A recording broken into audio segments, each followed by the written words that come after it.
Бұл өте керемет тақырыпты қозғап отырсыз. Әрбір адамның жүрегіне жол тартар, әкеден артық жан бар ма деген өзіңіздің әкеңіз жайлы айтыңызшы.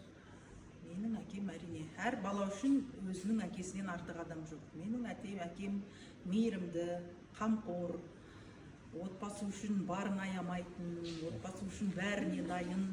Сондай әке бізді жақсы тәрбиеледі, қаталды болды, мейірімін де төкті. Әкеммен әлі де мақтанамын.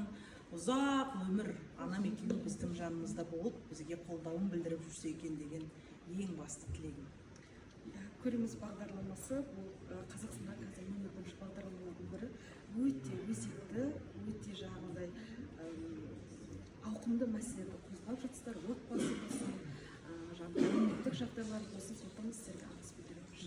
Әсем, рахмет. Шын мәнінде енді көтеріп жатқан тақырыптарымыз ол отбасын бір қырылыстырып, осы студияда жанжалдастырып, бір хайп жинап, бір рейтинг жинау емес, бір халыққа, қоғамға бір пайдалы бағдарлама жасасақ па дейміз.